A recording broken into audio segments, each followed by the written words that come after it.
Mateo 2, vamos a estar en los primeros 12 versos de Mateo 2, así como hemos estado en las últimas 3 semanas, esta es la 4ª semana en diferentes lugares de la Escritura.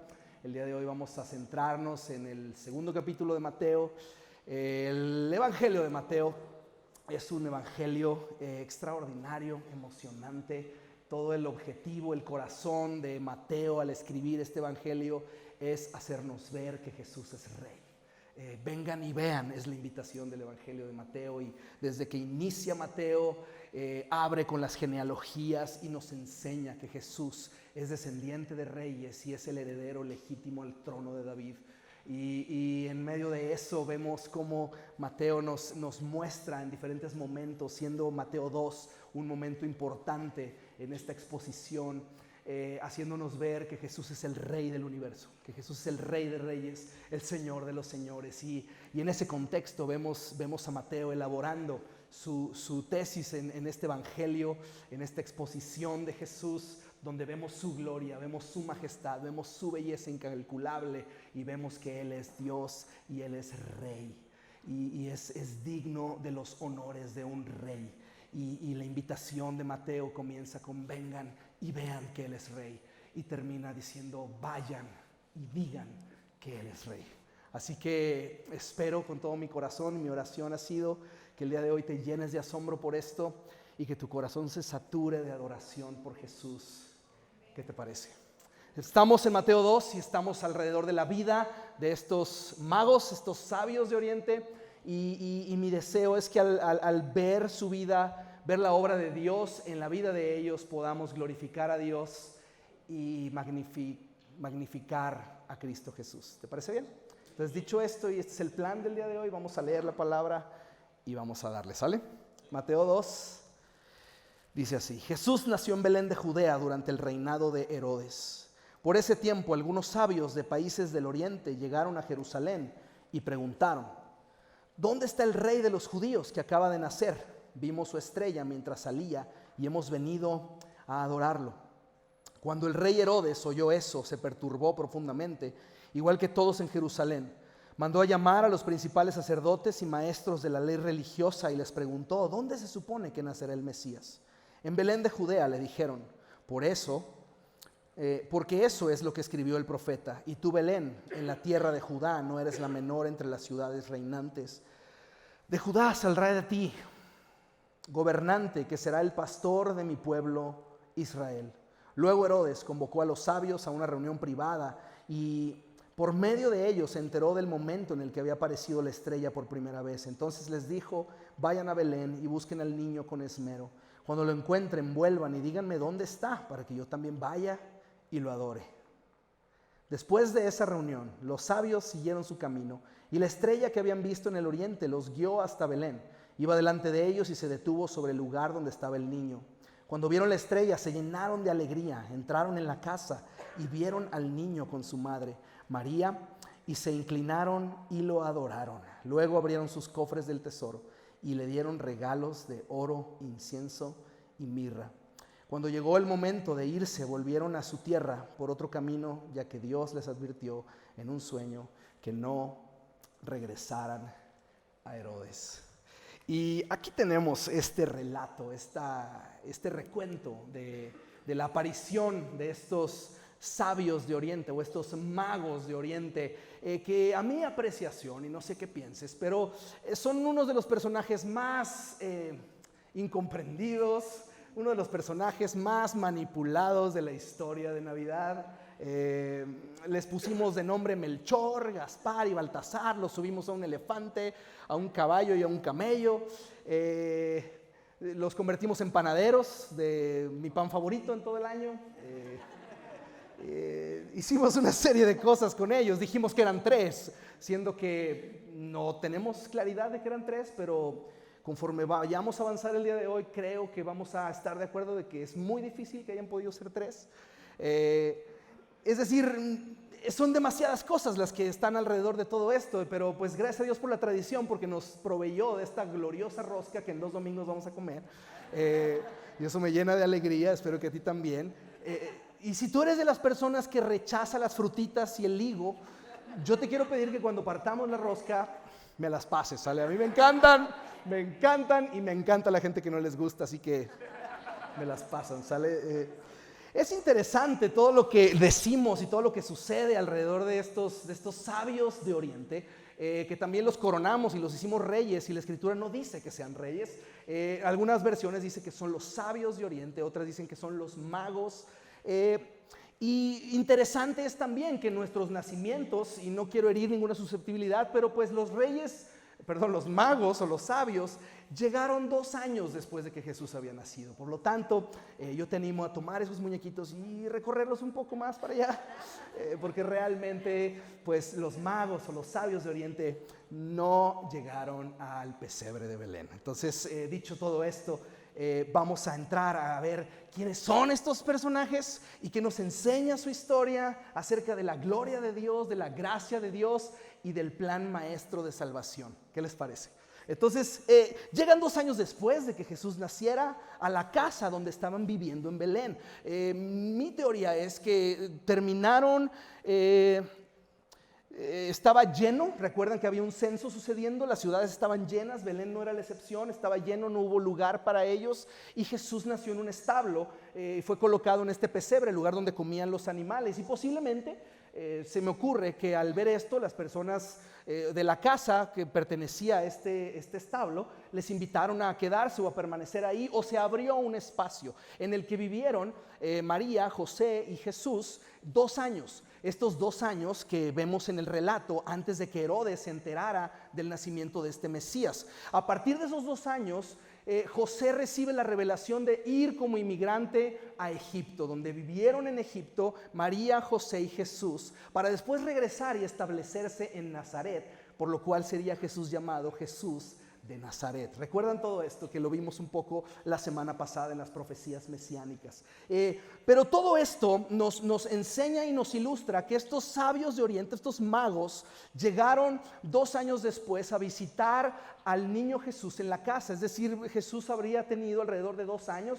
Imagínense los que conocen a mi hijito André, Jesús más o menos andaba por ahí, seguramente corriendo en la casa, jugando, creciendo alrededor de sus papás. Y todo esto estaba aconteciendo cuando llegaron estos sabios de Oriente, estos magos de Oriente. Ahora, ¿quiénes son estos personajes? ¿Cuál es la relevancia y por qué Mateo escoge mostrarnos sus vidas y su presencia en la escena del nacimiento y la vida de Jesús? ¿Por qué es relevante que estos personajes sean nombrados y contados en la historia? ¿Y dónde los vemos en las Escrituras? Quisiera poner un poco de contexto en esto porque creo que es importante y pertinente que lo hagamos. Filón de Alejandría, un filósofo contemporáneo de la era de Jesús, y otros historiadores describen a estos magos o estos sabios como hombres respetables, sacerdotes de la religión del zoroastrismo.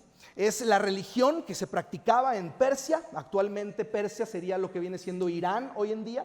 Estos hombres que ejercían este sacerdocio eran hombres religiosos, pero a la vez eran científicos dedicados a estudiar la astronomía y cómo afectaba la vida de los hombres las estrellas y los movimientos cósmicos.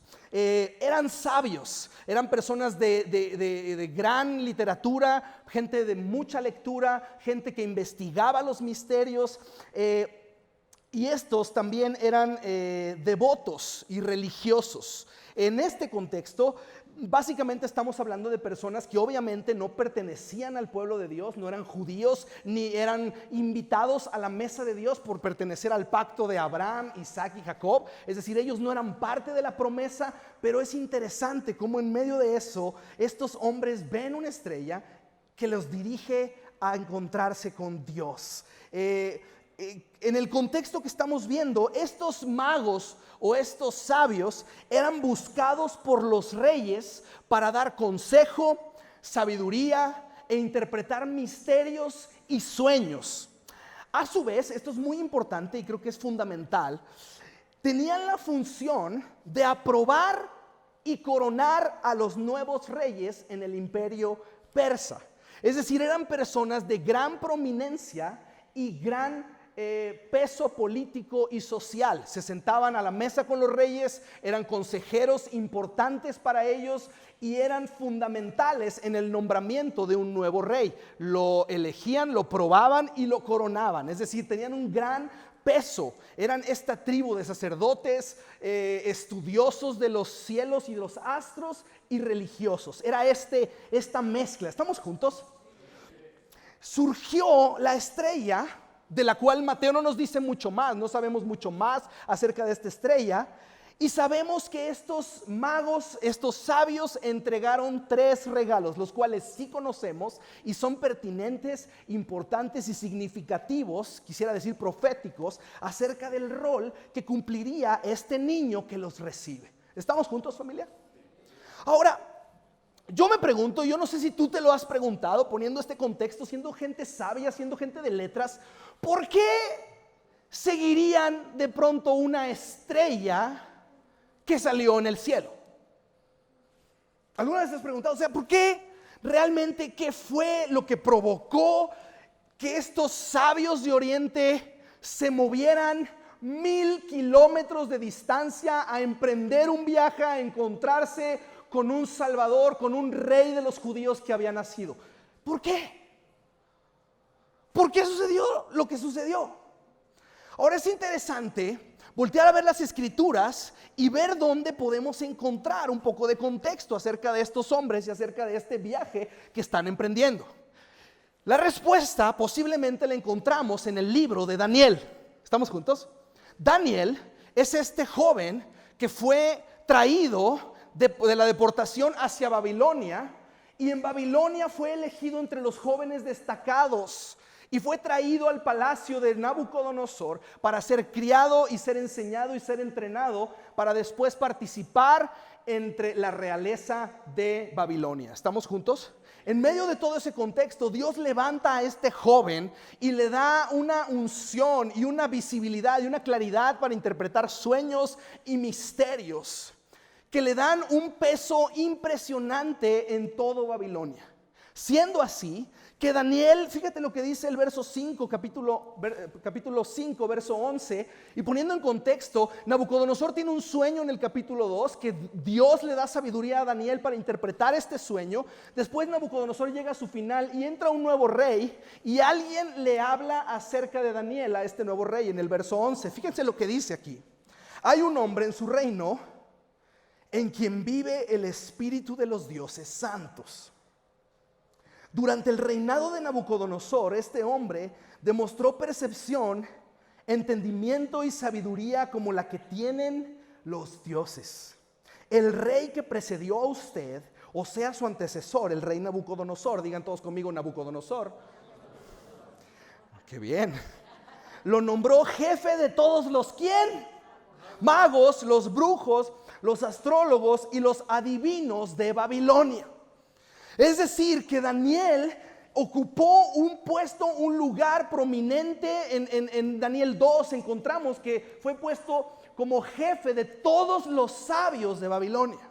Es decir, que Daniel de pronto encontró un favor de parte de Dios para ser el hombre que encabezaría a toda esta tribu, a todo este grupo, a todo este clan de sabios magos que se dedicaban a lo que ya narré hace un momento. ¿Estamos juntos? Es decir, que estos sabios conocían acerca de Daniel. Fue uno de ellos y fue un líder prominente entre ellos. Dios le entregó la revelación de sueños y misterios que encontramos en todo el libro de Daniel, que algunos de ellos apuntan a la persona de Cristo Jesús y su reinado. Fíjate lo que dice Daniel 2:44. Es Daniel narrándole e interpretando el sueño para Nabucodonosor. ¿Estamos juntos? Daniel 2:44 dice así: durante los gobiernos de esos reyes, el Dios del cielo establecerá un reino que jamás será destruido o conquistado. Aplastará por completo a esos reinos y permanecerá para siempre. ¿A alguien le suena al nacimiento de algún rey? Es decir, fíjate lo que está sucediendo aquí. Tenemos a unos sabios, a unos magos que se encuentran con una estrella Y posiblemente concluyeron algo como esto: esta estrella que vemos en el cielo coincide con libros que hemos estado leyendo. Coincide con los registros escritos por Daniel en sus sueños y visiones, y coincide con las profecías que encontramos en la literatura hebrea que Daniel leía acerca de un rey que vendría y cuyo reino no tendría fin. Incluso leemos el oráculo de Balaam en Números 24:17. En las escrituras, en la palabra de Dios, vemos y recuerdan esta historia de un tal Balac, rey de Moab. Recuerdan que contrata a Balaam, profeta de Dios, para maldecir al pueblo de Israel, al pueblo de Dios. Y Dios le dice: no lo vas a maldecir porque yo los he bendecido, es un pueblo bendito. ¿Se acuerdan de este contexto, de esta historia? Y hay un momento en el que Balaam está profetizando en Números 24 y dice esto: lo veo a él, pero no aquí ni ahora. Lo percibo pero lejos, en un futuro distante. Una estrella se levantará de Jacob, un cetro surgirá de Israel. Ahora, tenemos unos paganos en una genuina búsqueda de Dios, hilando cabos de aquellas cosas que han leído, y de pronto encuentran a Daniel hablando de un rey cuyo reino no tendría fin, sería eterno y reinaría para siempre. Y en la literatura hebrea conectan con la idea de una estrella que se levantaría en Jacob, y anunciando que un cetro se levantaría en Israel. Y de pronto estos sabios de Oriente empiezan a ver las escrituras, empiezan a ver en medio de su oscuridad, en medio de su paganismo, en medio de su perdición, a tientas están en una búsqueda de Dios, pero con un genuino deseo de encontrarse con Él. Es tan precioso como vemos en la palabra de Dios. Hebreos 17:27 dice: esto lo hizo Dios para que todos los que lo busquen, aunque sea a tientas, lo encuentren. En verdad, Él no está lejos de ninguno de nosotros. Y esto no podría ser más cierto en la historia de unos sabios magos que están viendo una estrella y cuya aparición coincide con aquel que fue líder prominente entre ellos, Daniel, y cuyos escritos coinciden con la promesa en Números de Balaam cuando está profetizando acerca de la estrella que se levantaría en Jacob, y dicen: ¡wow! Aquí hay un rey que necesitamos conocer, aquí hay un rey que necesitamos encontrar. Y aquí están estos paganos conectando piezas de información, haciendo sus deducciones, llegando a sus conclusiones acerca de quién era este rey que había nacido. Es tan hermoso Dios en su bondad, en su amorosa paternidad, invitando a la raza humana a acercarse a Él, que si buscas lo suficientemente lejos, siempre encontrarás a Jesús, por más oscura que está la habitación en la que te encuentras, porque aquel que tiene un genuino deseo de ver a Dios, el Señor lo recompensa con presentársele de frente. Dios honra un corazón que genuinamente lo está buscando, aún así traiga la brújula perdida, aún así se encuentra en una profunda oscuridad. Dios en su gracia extiende su compasión a un corazón que lo busca con fervor. Jeremías 29:13-14, escucha esto: me buscarán y me encontrarán cuando me busquen de todo corazón. Verso 14, me dejaré encontrar, afirma el Señor. Es tan amoroso ese cuadro que no puedo sino imaginarme a Dios jugando a las escondidas con sus hijitos. A ver si me encuentras. A ver si me encuentras. Porque es la manera amorosa de Dios de invitarnos. Aquellos que estaban ajenos, aquellos que no tenían lugar a su mesa, aquellos que estaban en profunda oscuridad y confusión, de pronto la luz les ha aparecido. Es el Evangelio. Por eso vemos a estos hombres prominentes buscando a un rey. Y tanto lo deseaban encontrar. Escucha esto, familia. Tanto lo deseaban encontrar que emprendieron un viaje desde el oriente hasta Jerusalén de más de 1000 kilómetros. Y esto tiene que movernos en nuestro corazón como creyentes y hacernos la pregunta: ¿será que mi pasión por Dios y mi devoción por Dios me da para tal emprendimiento? O a veces me vencen hasta las cobijas. Por eso decía, te felicito estar aquí, no estoy bromeando, porque estar aquí y más que lo que cantamos, las decisiones que tomamos es adoración. Estoy aquí porque te deseo. Estoy aquí porque quiero conocerte, Señor. Tanto lo deseaban que emprendieron un viaje a Jerusalén. Ahora es interesante que viajaran a Jerusalén estos sabios. ¿Por qué viajaron a Jerusalén? ¿Por qué viajaron a Jerusalén a encontrar al Salvador en un palacio? Porque precisamente ellos estaban en búsqueda de un rey. Y cuando llegaron al palacio en Jerusalén, pues se encontraron con un rey, pero chafita. Y llegaron, y dice la escritura que cuando Herodes oyó esto, verso 3 dice, se perturbó profundamente, igual que todos en Jerusalén. Llegaron estos sabios de Oriente, imagínate 1000 kilómetros. Yo dudo que 3 hombres sabios cargados de tesoros viajaran solos por 1000 kilómetros.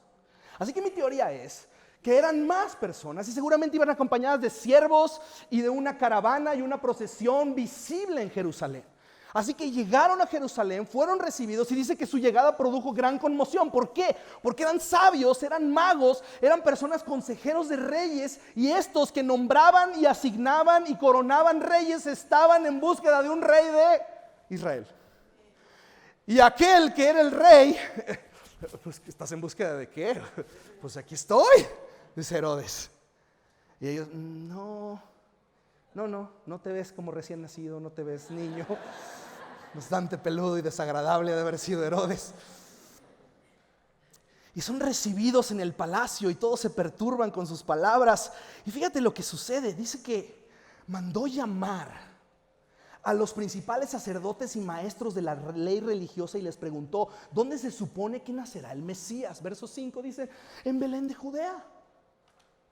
Porque el profeta escribió, y le empieza a citar a Miqueas. Le dice, tenemos la evidencia, tenemos la palabra, tenemos la claridad. Dice, mira, tú Belén, en tierra de Judá, no eres la menor entre las ciudades reinantes de Judá, porque de ti saldrá un gobernante que será el pastor de mi pueblo Israel. Fíjate lo que dice el verso 7. Luego Herodes convocó a los sabios a una reunión privada y por medio de ellos se enteró del momento en que había aparecido la estrella por primera vez. Fíjate el tamaño de bribón. Dice verso 8. Entonces les dijo, vayan a Belén y busquen al niño con esmero. Cuando lo encuentren, vuelvan y díganme dónde está para que yo también vaya y lo adore. Sí, claro que sí. Ahora es Dios guiando y llamando a estos extranjeros a adorar a Cristo.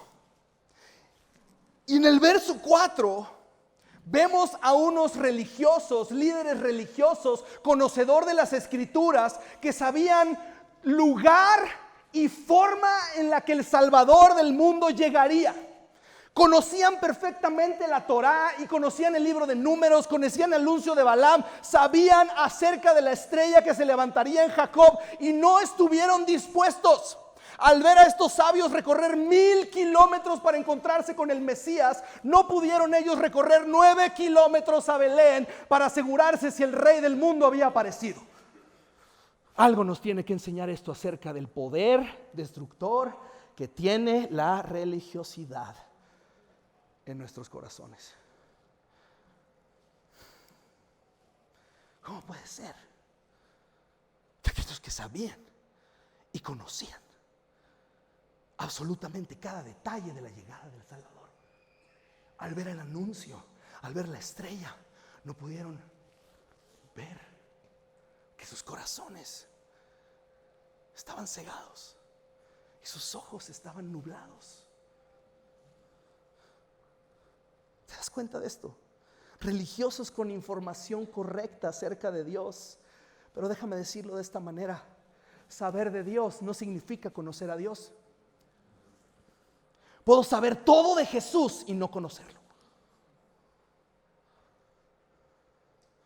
No se movieron ni 9 kilómetros para encontrarse con el Salvador del mundo. Y aquí tenemos a estos sabios de Oriente, estos magos de Oriente, siguiendo una estrella. Ahora, seguir una estrella es raro, ¿estás de acuerdo?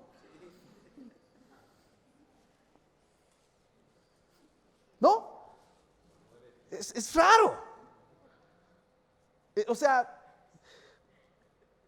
hay cosas en la Biblia que si te clavas en ellas y te enfocas en lo marginal de las historias, te pierdes de las verdades profundas del Evangelio. Nos preocupamos por la forma en la que funcionó la estrella, ¿no? O cómo se dividió el Mar Rojo, o cómo cayó el maná del cielo, o cómo sobrevivió Jonás en la boca de un pez, o cómo se convirtió la luna en sangre. Generalmente tenemos esta mentalidad para lo marginal y perdemos de atención de las cosas centrales del Evangelio: la santidad de Dios, la fealdad del pecado, la impotencia del hombre, la muerte de Cristo, la justificación por fe, la obra santificadora del Espíritu Santo y el glorioso regreso de Cristo Jesús. Es decir, te quiero animar a que como un niño el día de hoy presentes tu fe delante de Dios, y así como Mateo dijo, sí, la estrella, eso no importa, enfóquese en Cristo. De la misma manera tú el día de hoy digas, wow, cómo Dios llamó a estos hombres de 1000 kilómetros de distancia para presentarles al Salvador del mundo. ¿Estamos juntos? ¿Están viendo raro? ¿Están bien? Una estrella, un suceso extraordinario que guió a los magos hacia el Hijo de Dios para adorarle. Y déjame plantearte esta posibilidad: los sucesos extraordinarios de tu vida, las situaciones económicas, las crisis, los problemas relacionales, las situaciones de salud, cada uno de los sucesos extraordinarios de la vida tienen el poder de convertirse en una bendición si permites que estos te acerquen a Dios. Cualquier cosa que me acerca a Dios es una bendición. Así que te quiero animar a que el día de hoy, en el lugar donde estés, viviendo lo que estés viviendo, consideres la posibilidad de que Dios en su gracia permitió alguna circunstancia extraordinaria en tu vida para traer, para acercar tu corazón a Él. Amén. Es interesante cómo Dios permite un suceso extraordinario para acercar a los magos, pero son las verdades de las Escrituras los que lo apuntaron en la dirección correcta. Es decir, a diferencia de los líderes religiosos, la Escritura y el saber la palabra de Miqueas les enfiló y les dirigió hacia la dirección correcta en Belén. Así que no te olvides de esto. No vivimos de sucesos extraordinarios, pero de momentos ordinarios de obediencia en los que encontramos a Dios en su palabra y caminamos de acuerdo a ella. Si caminas de acuerdo a la palabra de Dios, nunca vas a errar en el blanco. ¿No? Gracias. Y tenemos estos religiosos saben con claridad y con precisión cada una de las cosas, cada uno de los detalles, y realmente no fueron a buscarlo porque, ¿sabes? Corremos el riesgo también como creyentes, familia, amados, corremos el riesgo de estar el suficiente tiempo. Soy creyente, tengo 20 años de creyente, tengo 10 años de creyente, tengo 30 años celebrando Navidad como creyente, que se nos vuelve cotidiano Jesús, se nos vuelve normal tenerlo cerca. Estamos acostumbrados, dejamos de buscarlo porque estamos acostumbrados a tenerlo. ¿Estás conmigo? Y como María y José, podemos perder a Jesús en el camino. ¿Recuerdan este momento? Jesús era un niño, 12 años, fueron a visitar Jerusalén y de regreso, dice la Biblia, que María y José llevaban un día creyendo que Jesús andaba entre la multitud. Y de pronto dijeron, oye, háblale a Jesús, vamos a comer, tiene un día que no lo vemos. Jesús se nos olvidó en Jerusalén. ¿Me explico? Es posible que como creyentes estamos en la multitud, venimos a la iglesia, Jesús anda por aquí, pues aquí estoy con Él, y perdemos el asombro y el deseo y la necesidad de buscar a Jesús todos los días, encontrarnos con Él, venir con devoción, con pasión, a buscar su rostro, y a veces por lo cotidiano perdemos lo glorioso de los encuentros diarios en su presencia, y la pasión que antes nos movía se ha convertido en cotidiano, mecánico, rutinario, ordinario, común. No dejes, familia, que la costumbre y la religiosidad apaguen tu deseo y tu búsqueda de Dios. No perdamos el asombro. No perdamos el asombro. No dejes de buscar a Jesús y que esto no se vuelva aprendido, mecánico y religioso. Porque sabes que es la belleza que Dios dice: me buscarás. Y cuando me busques de todo tu corazón, me vas a encontrar. Me vas a encontrar. Así que si tu búsqueda genuinamente está con todo tu corazón deseando ver el rostro de Dios, vas a ver su rostro. Esa es la promesa que Dios te ha hecho, que si lo estás buscando, Dios se va a dejar encontrar. No dejes de buscarlo. Ahora Herodes también quería encontrar a Jesús, ¿no es cierto? Hay dos formas de buscar a Jesús. O lo estoy buscando de todo corazón porque deseo encontrarme con Él, que mi corazón lo desea. O como Herodes, que también quería encontrar a Jesús, no para adorarlo, sino para mantener su estatus y su posición y seguir Él sentado en el trono que no le pertenecía. Y déjame decirte algo: Jesús solo viene a tu vida si tienes un trono que ofrecerle. Jesús, bueno, mira, el trono pues básicamente está ocupado. Yo estoy aquí, pero esta silla está padre, está cómoda, suficientemente acoginada, porque no eres mi mano derecha, eres mi compañero, y pues yo soy el rey y tú pues mi compañero, y así pues yo te presento mi agenda de intereses y necesidades y tú puedes ayudarme a cumplir cada una de mis metas. ¿Qué te parece, Jesús? E invitamos a Jesús a una relación herodiana en la que vivimos ofreciéndole nuestra cercanía a Jesús a manera de amor por conveniencia. Pero estos magos, ellos tenían sed, tenían deseo, tenían hambre de ver al rey que había nacido. 1000 kilómetros lo comprueban. Su respuesta al encontrar a este toddler de 2 años lo comprueban. Fíjate lo que dice el verso 9. Después de esa reunión, los sabios siguieron su camino y la estrella que habían visto en el oriente los guió hasta Belén. Iba delante de ellos, se detuvo sobre el lugar donde estaba el niño. Cuando vieron la estrella, se llenaron de alegría. Entraron en la casa y vieron al niño con su madre María y se inclinaron y lo adoraron. Luego abrieron sus cofres de tesoro y le dieron regalos.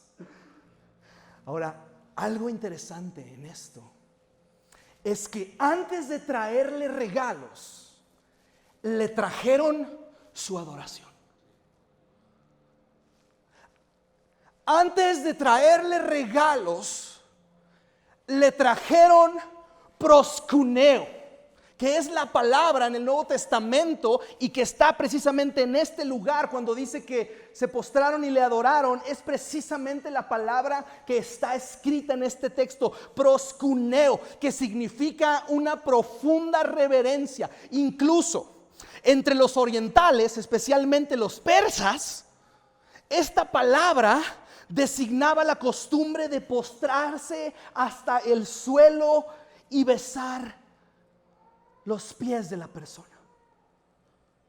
Es decir, que lo que está diciendo la Escritura es que entraron a la casa, se llenaron de alegría e hicieron proskuneo, es decir, vieron al niño, se tendieron a sus pies y no dejaron de besarlos.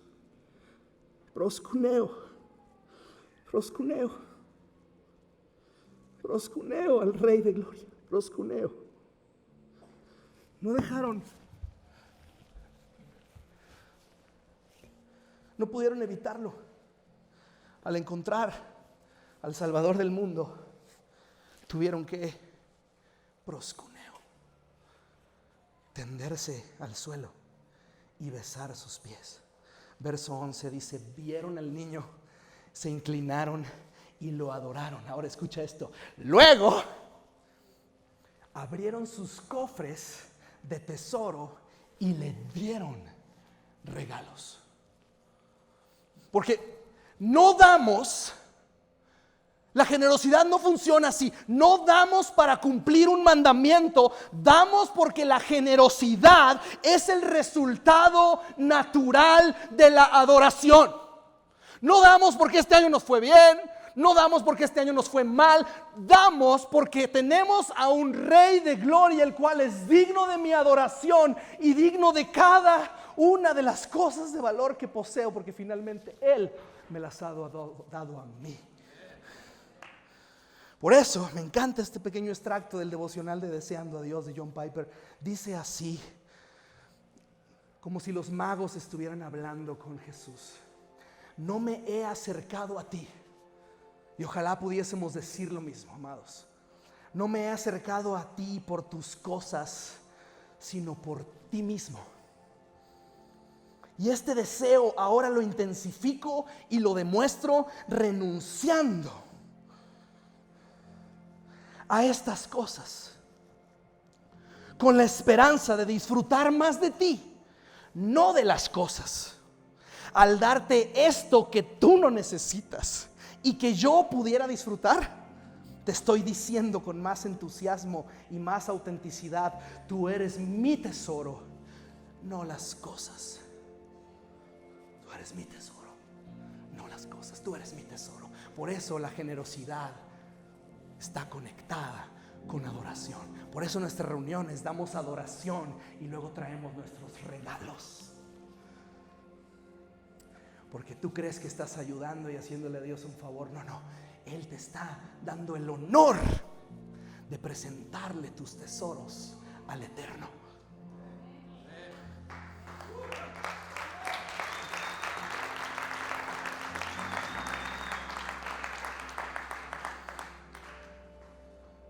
¿O a poco crees que Dios dice: ay, los 2,000 que me hacían falta este domingo?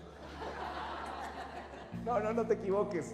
Él es el dueño del oro y la plata sobre 1,000 montes. Él es el Rey de gloria. Él suple cada necesidad. Él es todo lo que tú necesitas. Y de nada por permitirte ofrendarle al Rey de gloria. Oro, incienso y mirra que profetizan y le gritan al mundo el destino eterno y la promesa de un rey. Oro, el regalo que anuncia que un rey ha nacido, cuyo reino no tiene fin. Incienso, traído por sacerdotes de lejanas tierras, trayendo la sustancia misma usada por los sacerdotes del templo judío a aquel que cumpliría el rol de nuestro sumo sacerdote para siempre.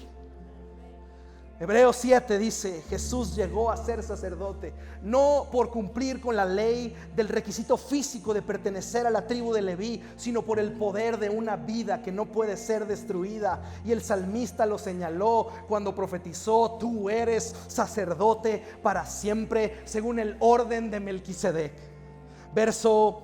Capítulo 4, verso 14. Por lo tanto, escucha esto, familia, estas son las buenas noticias de Navidad, ya que en Jesús, el Hijo de Dios, tenemos un gran sumo sacerdote que ha atravesado los cielos. Aferrémonos a la fe que profesamos, porque no tenemos un sumo sacerdote incapaz de compadecerse de nuestras debilidades, sino uno que ha sido tentado en todo de la misma manera que nosotros, aunque sin pecado. ¿Están listos para las grandes noticias? Así que acerquémonos confiadamente al trono de la gracia para recibir misericordia y hallar la gracia que nos ayude en el momento que más la necesitamos. Incienso para el gran sumo sacerdote, al gran intercesor, que se ha puesto entre mi maldad y la santidad de Dios. Y por último, mirra, el regalo menos esperado, sobre todo para una mamá como María, al ver a su hijo de 2 años. Mirra usada en el fluido para embalsamar un cuerpo de una persona que ha muerto. El regalo para el niño que nació para morir. El regalo para el niño que nació con el propósito de morir. Sin atajos a Calvario. Y por eso hoy Jesús es digno de nuestra adoración. Por eso Jesús es el Rey de Reyes y el Señor de los Señores, porque es el Rey de gloria, el sacerdote para siempre, y en la expiación de nuestros pecados, en su muerte y en su resurrección, encontramos vida y esperanza y perdón de pecados. Y Mateo 12, último verso, con esto termina la historia. Dice que llegó el momento de irse y volvieron a su tierra por otro camino, ya que Dios les advirtió en un sueño que no regresaran a Herodes. Déjame usarlo como una analogía, está bien. Al encontrarse con un rey, al encontrarse con el rey, no regresarás por los mismos caminos que anduviste antes, porque has encontrado aquel que es el camino, es la verdad y es la vida. Él es.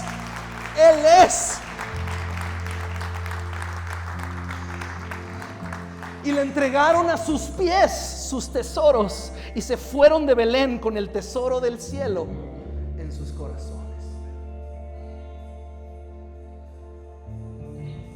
Y la belleza de Navidad, amados, es precisamente esta, que el Evangelio nos hace una invitación. Vengan y vean al Rey que ha nacido. Vayan y digan acerca del Rey que ha vencido. Él es Jesús. ¿Por qué no te pones de pie y vamos a responder a Dios?